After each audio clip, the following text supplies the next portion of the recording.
in the wake of 9/11, I was hoping that the United States would take the opportunity to be an example to the world of how to compassionately forgive when you've been hurt. How to respond not with revenge and anger and bravado, but with a little bit of measure and kindness, and seeking to understand why this was happening. For there was a lot to understand, and it didn't turn out that way. The forgiveness on all sides was going to have to be done on the ground. And just a couple years after that, in 2004, I started to get my opportunities as they were presented to me. I was doing clinical pastoral education at Berkshire Medical Center in Pittsfield, Massachusetts. And there was a chapel there. It was a small interfaith chapel. It was heavily stocked with supplies for Catholic masses, because a lot of the patients and people there were indeed Catholic. But nothing was permanently fixed. And there were a number of Muslim staff that used it for prayers on Friday. And one day, after something had happened in 2004 that kicked up suspicions and anger and intolerance once again in that time, I went, as I did in the mornings, to the chapel, and I saw the Qurans defaced. And on the prayer schedule, when the room was being used, the Muslim prayers on Friday slashed through. So I went to ask the head chaplain who was supervising us and teaching our class where we could go let people know about this from the Muslim community in the hospital. And he told me the doctor's name who organized the group. And I went to the doctor's office when I was done my rounds, and I showed him and just said, "I'm sorry." And he nodded. And I left. Later that week, on Friday, I decided to go to prayers. I was eyed suspiciously at first. And I watched men roll out mats and begin the prayers. And finally someone stopped and looked back at me, and I said, "Can I listen?" And he said, "Yes." And they prayed, and I watched. And they got up to leave, and I got up to leave. And walking out the door, I said, "Next week, can you pray for me?" Yes. Bridging gaps between people we don't know and don't understand is scary. And it's got to be even scarier when we feel we are the vulnerable people. So in that spirit, a lot of you have asked me, can we get somebody from the Muslim community to come? We'd like to learn. And so with that, Mona, thank you so much for being with us. Welcome.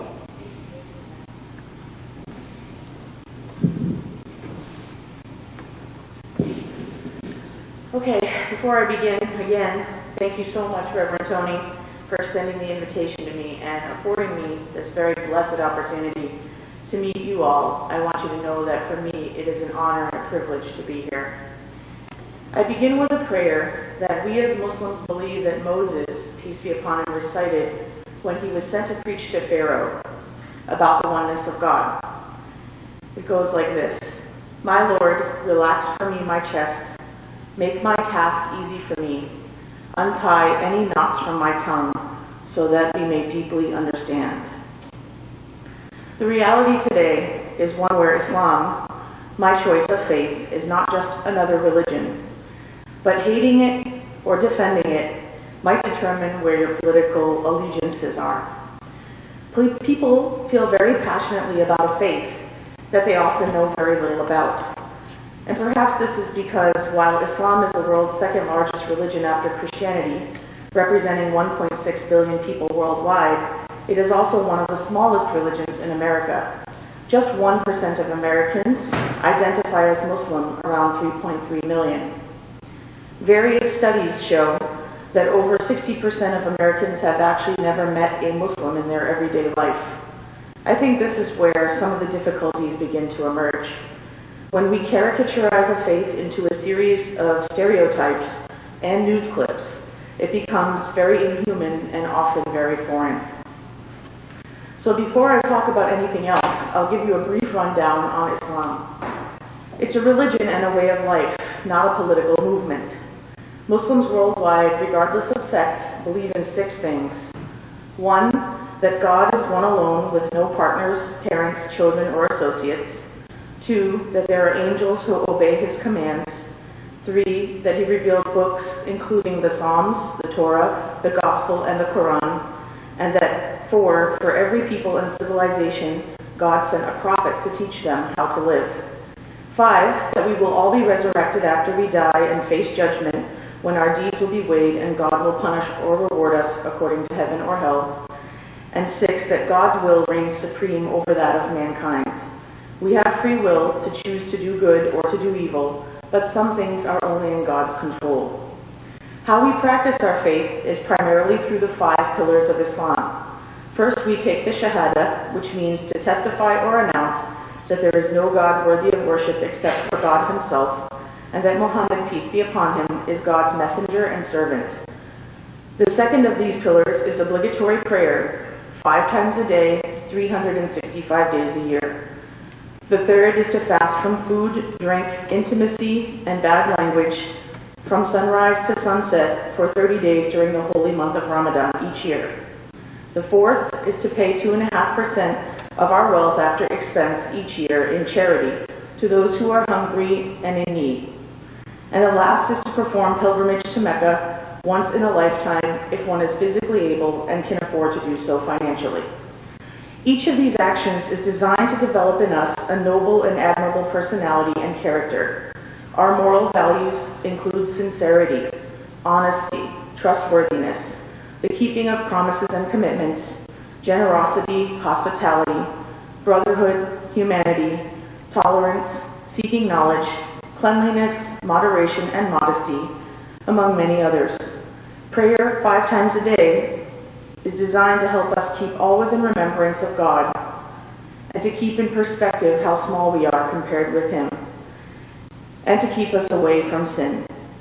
Mandatory charity is designed to purify our wealth, make us generous and charitable, and to encourage self-sacrifice.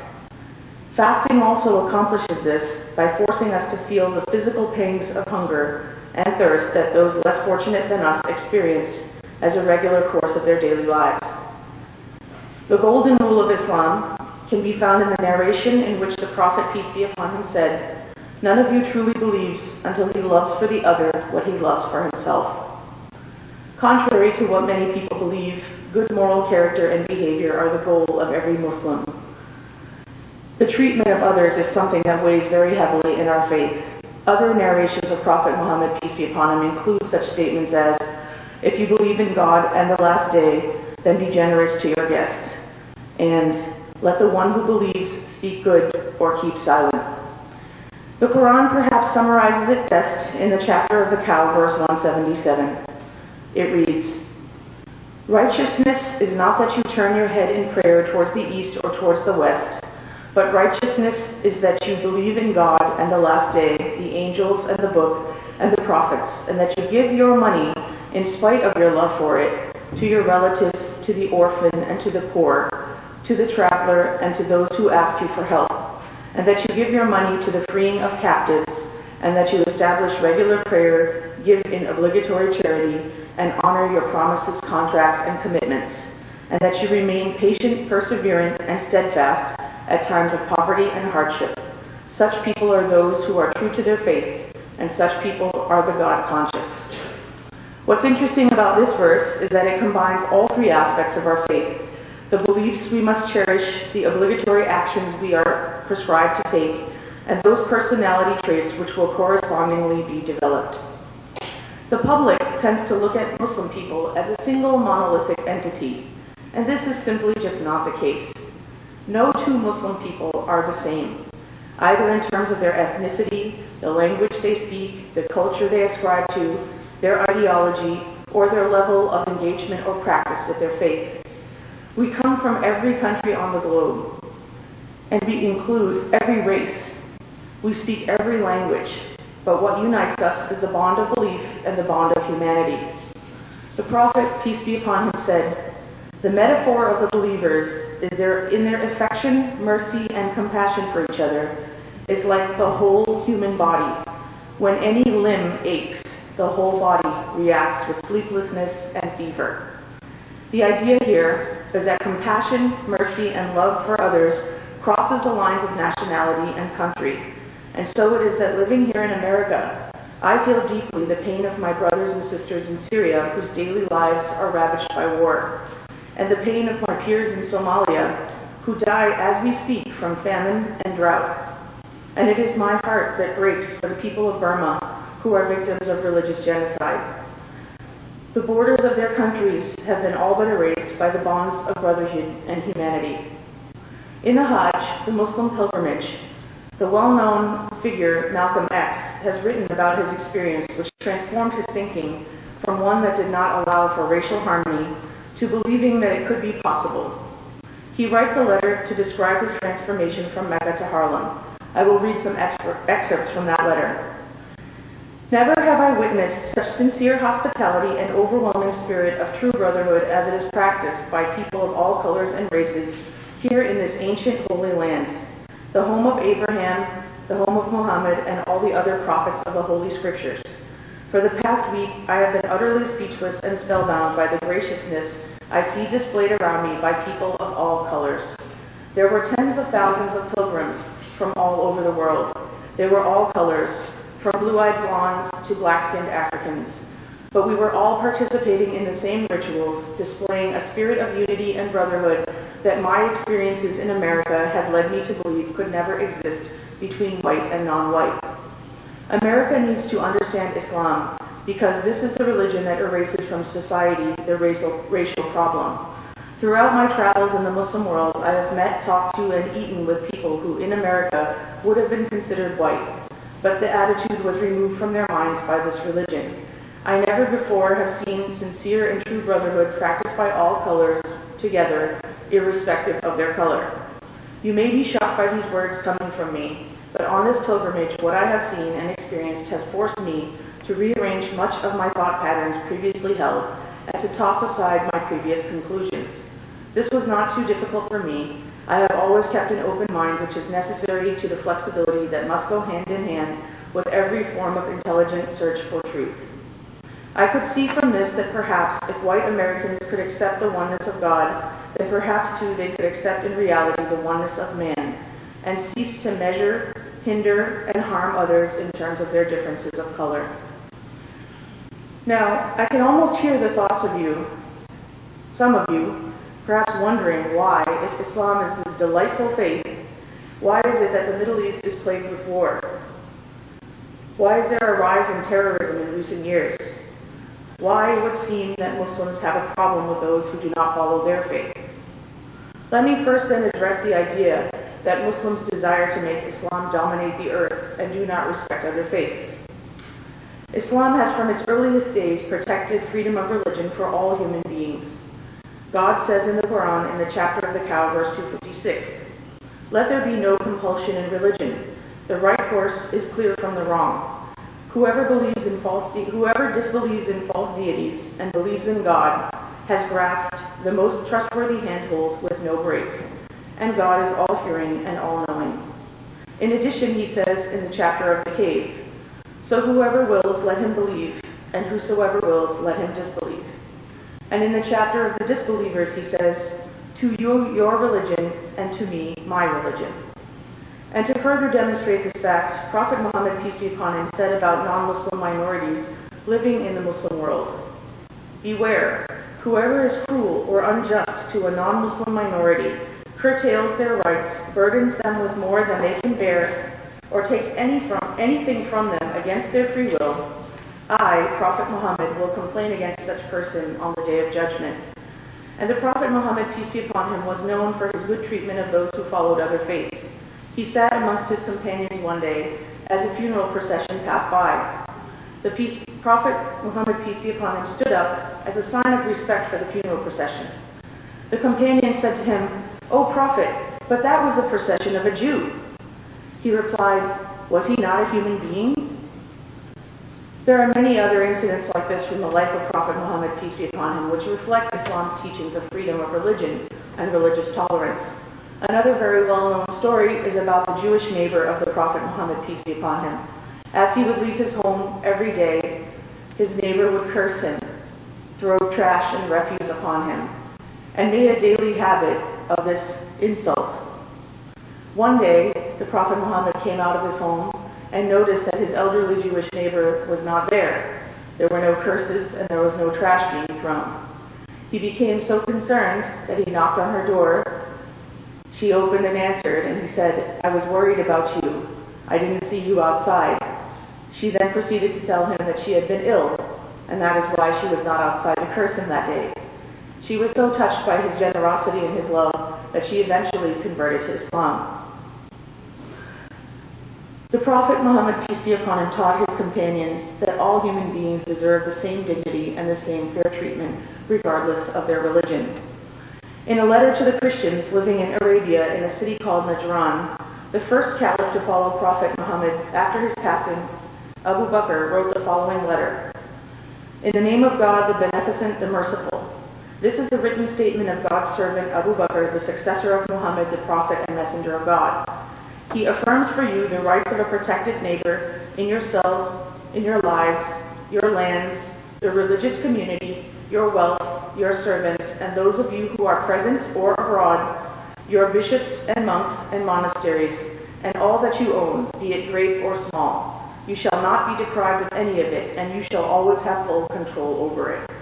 These statements show that the attitude of Islam regarding its neighboring countries was always to be at peace, not in a state of aggression.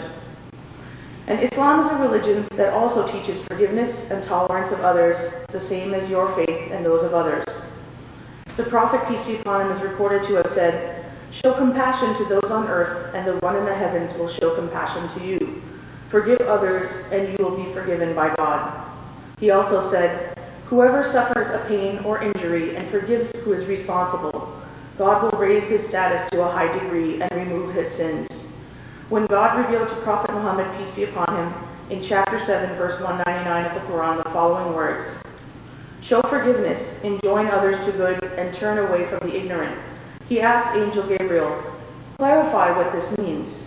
Angel Gabriel replied, "It is the command of God to forgive those who wronged you, to give to those who have deprived you, and to mend relations with those who have cut off relations with you." And there are many other such sayings and verses of the Quran. There is an even more touching story about the Prophet Muhammad, peace be upon him. In the early days of prophethood in Mecca, he was rejected by and large by his people, and his faith was rejected by the pagans who worshiped many gods. So he traveled to a neighboring city called Taif, which is between Mecca and the valley. It's sort of in the valley between two large mountains. There, he was treated rudely and disrespectfully for preaching oneness of God.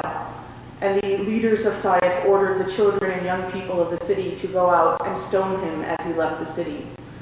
He was stoned for such a long time that he was severely injured and could not make it back to Mecca. He sat under a tree crying and praying to God for his mercy. Bleeding from his head, his legs, his arms, severely injured, God sent him the angel of the mountain and asked him, "O prophet of God, you tell me, give me the word, and we will destroy the people of Taif we will crush them between the mountains. What do you say?" And he said, "I forgive these people, and I pray for them, so that in the future, from among their generation, will come people who believe and do righteousness."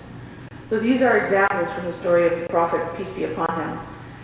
And the idea of vengeance and violence against those who have offended us is simply not an Islamic ideal at all.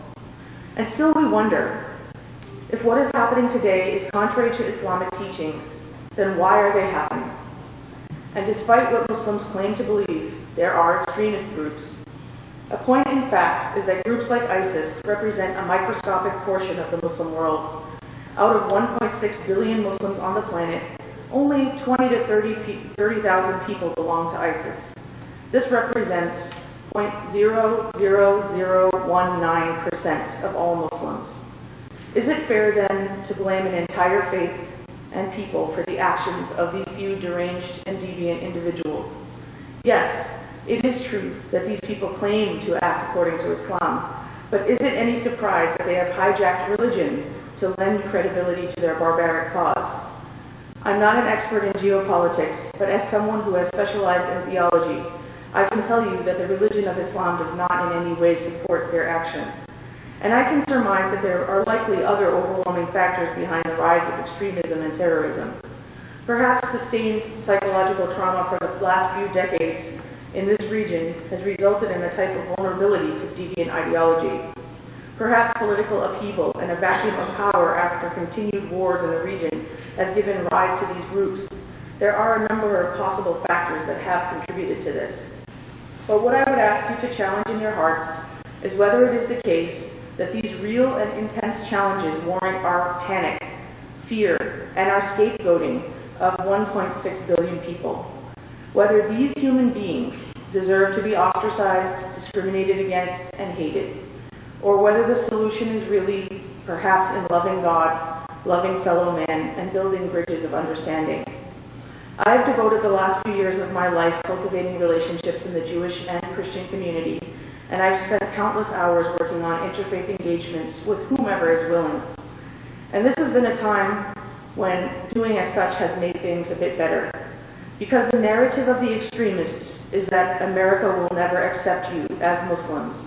You can never be loved by those who don't share your faith, and you will never belong. Therefore, make war with them. The recruiter in the corner of a dark chat room will use this narrative, will use this story to manipulate, to brainwash and hypnotize, convincing young, innocent, vulnerable minds into believing this errant and deviant ideology. Our best weapon then against these people is not surprisingly love. Loving of our neighbor and of the stranger. Letting each person resolve to make friends with someone of a different culture or a different faith. Let us build together a feeling of togetherness and unity that will shatter the strategies of those who would like to harm us and divide us. And so with this, I call upon people of all faiths and beliefs to hold hands together to build a world that is kind and just for all people. A world where each person feels free to practice his or her choice of faith, where people may choose their own lifestyle and be okay with it being different from that of their neighbor. I will be here after services to answer your questions and to build relationships with you. Thank you.